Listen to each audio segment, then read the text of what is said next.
नमस्कार। आज हम एक ऐसे विषय पर चर्चा करने वाले हैं जिसने भारत के भविष्य, हमारी अर्थव्यवस्था और पर्यावरण को लेकर एक बहुत ही तीखी बहस छेड़ दी है। एक तरफ है सरकार की बहुत बड़ी, सच में बहुत बड़ी इंफ्रास्ट्रक्चर की महत्वाकांक्षा, और दूसरी तरफ है एक्सपर्ट्स और विपक्ष की गंभीर चिंताएं। हम बात कर रहे हैं द ग्रेट निकोबार प्रोजेक्ट की। विकास के बड़े बड़े वादे और जमीनी हकीकत दोनों आमने सामने हैं। तो चलिए बिना किसी देरी के इस पूरे मुद्दे की गहराई में उतरते हैं। आज के इस एक्सप्लेनर में हम इस प्रोजेक्ट को 6 मुख्य हिस्सों में समझेंगे। सबसे पहले इस मेगा प्रोजेक्ट का विजन क्या है, फिर इसमें रणनीतिक चीन फैक्टर कैसे जुड़ता है, इसकी पर्यावरण और आदिवासियों के लिए क्या कीमत होगी, कैसे इसकी क्लियरेंस में तेजी दिखाई गई, मलक्का स्ट्रेट की असली सच्चाई क्या है और आखिर में इसके आर्थिक जोखिम और रिटर्न क्या हैं। तो चलिए शुरू करते हैं हमारे पहले भाग से, मेगा प्रोजेक्ट का विजन और ग्रेट निकोबार का ये पूरा बदलाव। आखिर सरकार की योजना क्या है? 90,000 करोड़ रुपए।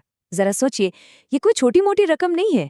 इस मेगा इंफ्रास्ट्रक्चर निवेश का पैमाना इतना बड़ा है कि सरकार इस दूर दराज के शांत से द्वीप को एक विशाल ट्रांसशिपमेंट हब और एक स्ट्रैटेजिक डिफेंस आउटपोस्ट में बदलना चाहती है।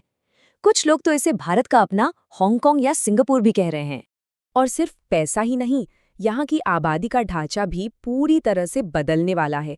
अभी जहाँ इस द्वीप की आबादी सिर्फ 8,000 के आसपास है, अनुमान है कि अगले 30 सालों में ये बढ़कर सीधा 3 लाख हो जाएगी। मतलब जो जगह आज एक बिल्कुल शांत और प्राचीन रेन फॉरेस्ट है, वो कल एक भारी भरकम कंक्रीट के शहर में तब्दील हो जाएगी।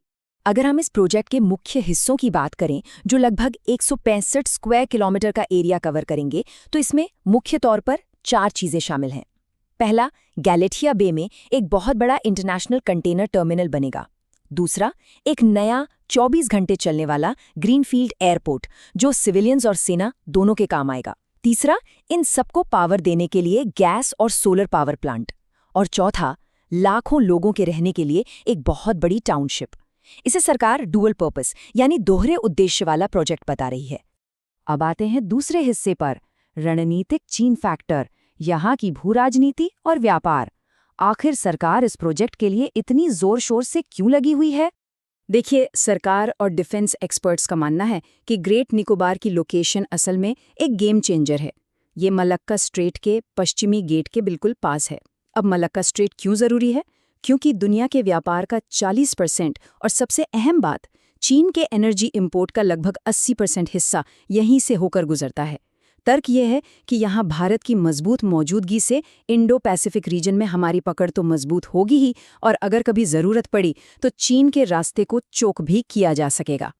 इसके साथ ही बहुत सॉलिड इकोनॉमिक लॉजिक भी दिया जा रहा है। आज की तारीख में भारत का 75% ट्रांसशिपमेंट कार्गो विदेशों में जैसे कोलंबो या सिंगापुर के पोर्ट्स पर हैंडल होता है। इससे हमारा लॉजिस्टिक्स का खर्चा बहुत बढ़ जाता है। तो आइडिया ये है कि जब निकोबार में अपना खुद का हब बनेगा, तो विदेशी पोर्ट्स पर हमारी निर्भरता कम होगी और हम इंटरनेशनल जहाज़ों को सर्विस देकर अच्छा खासा रेवेन्यू भी जनरेट कर पाएंगे। लेकिन हर कहानी के 2 पहलू होते हैं।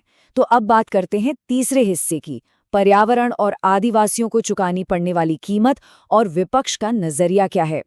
इस पूरे प्रोजेक्ट पर विपक्ष ने बहुत कड़ा ऐतराज जताया है। राहुल गांधी जैसे विपक्षी नेताओं का सीधा आरोप है कि राष्ट्रीय सुरक्षा की आड़ में इस प्रोजेक्ट के जरिए दरअसल कुछ चुनिंदा उद्योगपतियों, खासकर अडानी समूह को फायदा पहुंचाया जा रहा है। उनका कहना है कि 160 स्क्वायर किलोमीटर के घने जंगलों को काटना कोई विकास नहीं है, बल्कि ये तो सीधा सीधा विनाश है। विपक्ष ने पारदर्शिता की कमी और विस्थापन के मुद्दे को लेकर भी सरकार को घेरा है। हालांकि सरकार ने इन आरोपों को सिरे से खारिज किया है। सरकार अपने स्टैंड पर बिल्कुल कायम है और उनका साफ कहना है कि ये किसी प्राइवेट कंपनी के फायदे के लिए बिल्कुल नहीं है, बल्कि देश की अर्थव्यवस्था और हमारी मिलिट्री सिक्योरिटी के लिए ये एक ड्यूअल पर्पस नेसेसिटी है। सरकार इसे देश की सुरक्षा से जुड़ा एक बेहद क्रिटिकल प्रोजेक्ट मानती है। पर एक बात जो हमें सोचने पर मजबूर करती है, वो है यहाँ की मानवीय कीमत। क्या आपने शोम्पेन जनजाति का नाम सुना है?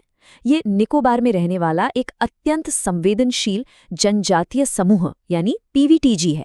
इनकी आबादी मुश्किल से 300-400 है और बाहरी दुनिया से इनका शायद ही कोई संपर्क रहा है। कई एक्सपर्ट्स ने चेतावनी दी है कि जब 3 लाख बाहरी लोग यहाँ बसेंगे और इतना भारी कंस्ट्रक्शन होगा तो इस जनजाति का तो अस्तित्व ही हमेशा के लिए मिट सकता है। अब चलते हैं हमारे चौथे भाग की तरफ, क्लियरेंस में तेजी, सुरक्षा बनाम जांच। इतनी सारी चिंताओं के बावजूद इस प्रोजेक्ट को जिस रफ्तार से मंजूरियां मिली हैं उसने कई सवाल खड़े कर दिए हैं। ये देखना सच में हैरान करने वाला है कि कैसे दशकों पुरानी कानूनी सुरक्षाओं को राष्ट्रीय सुरक्षा का हवाला देकर बड़ी आसानी से हटा दिया गया। सबसे पहले इस इलाके के यूनेस्को और ट्राइबल रिजर्व के दर्जे को कमजोर किया गया। फिर गैलेथिया बे, जो कोरल रीफ्स और लेदरबैक कछुओं का घर है और CRZ1A के नो कंस्ट्रक्शन जोन में आता है, वहां भी बंदरगाह बनाने की छूट दे दी गई। और तो और NGT यानी नेशनल ग्रीन ट्रिब्यूनल की मंजूरी भी एक सीलबंद लिफाफे के जरिए मिल गई। स्वतंत्र जांच की जगह सिर्फ सरकारी एजेंसियों की रिपोर्ट्स पर भरोसा किया गया। चलिए अब 5वें भाग पर आते हैं, मलक्का स्ट्रेट की सच्चाई और इसकी एक भौगोलिक जांच। जो भू राजनीतिक दावा इस प्रोजेक्ट का आधार है, आइए उसे जरा टेस्ट करते हैं। यहाँ सबसे बड़ा सवाल ये उठता है कि क्या सच में भारत मलक्का स्ट्रेट में चीन के व्यापार को चोक कर सकता है? क्या वाकई ये 90,000 करोड़ का प्रोजेक्ट एक ऐसा अचूक हथियार है जो चीन को घुटनों पर ला सकता है? जमीनी और भौगोलिक सच्चाई असल में थोड़ी अलग है। मलक्का स्ट्रेट की गहराई सिर्फ 25 मीटर है। इसका मतलब है कि आज के जो बड़े सुपर कार्गो जहाज हैं वो तो वैसे भी वहां से नहीं गुजर सकते। वो पहले से ही दूसरे रास्तों जैसे सुंडा और लोम्बोक स्ट्रेट का इस्तेमाल करते हैं। इसके अलावा चीन ने तो बैकअप के तौर पर पाकिस्तान के साथ सी-पैक का जमीनी रास्ता भी बना ही लिया है। और एक बात और, मलक्का को ब्लॉक करने का सीधा मतलब होगा इंडोनेशिया, मलेशिया और सिंगापुर जैसे देशों के साथ टकराव मोड़ लेना। और हमें ये भी नहीं भूलना चाहिए कि इस इलाके में भारत की स्थिति पहले से ही काफ़ी मजबूत है। हमारे पास कार निकोबार एयरबेस है जहां सुखोई 30 MKI जेट्स तैनात हो सकते हैं। कैंपबेल बे में INS बाज मौजूद है जो मलक्का से मुश्किल से 100 किलोमीटर दूर है। इसके अलावा पोर्ट ब्लेयर में भी हमारी कमांड है। तो ऐसे में कई सैन्य रणनीतिकारों का ये पूछना लाजमी है कि क्या 90,000 करोड़ खर्च करके एक नया पर्ल हार्बर जैसा बड़ा और फिक्स टारगेट बनाना वाकई समझदारी है? युद्ध के समय इतने बड़े इंफ्रास्ट्रक्चर को बचाना खुद में एक बहुत बड़ा सिरदर्द बन सकता है। अब आखिर में आते हैं हमारे छठे और अंतिम भाग पर, आर्थिक जोखिम और रिटर्न की व्यावहारिकता यानी फीजिबिलिटी। पोर्ट बना दो, जहाज तो अपने आप आ ही जाएंगे। ये प्रोजेक्ट इसी उम्मीद पर टिका हुआ लगता है। लेकिन बिजनेस के नज़रिए से देखें तो यहाँ कोई भी हिंटरलैंड नेटवर्क या प्रूवन कार्गो बेस नहीं है। कोलंबो जैसे जमे जमाए पोर्ट्स को टक्कर देना कोई बच्चों का खेल नहीं है। और सबसे हैरानी की बात तो ये है कि पब्लिक डोमेन में इस प्रोजेक्ट की कोई भी ठोस तकनीकी या फाइनेंशियल फिजिबिलिटी स्टडी मौजूद ही नहीं है। इस प्रोजेक्ट की विडंबनाएं और जोखिम बहुत गहरे हैं। सोचकर देखिए, निकोबार के सदियों पुराने रेन फॉरेस्ट को काटकर उसकी भरपाई के लिए कहा जा रहा है कि हरियाणा में 10 लाख पेड़ लगाए जाएंगे। क्या वो कभी भी उस इकोसिस्टम की जगह ले सकते हैं? बिल्कुल नहीं।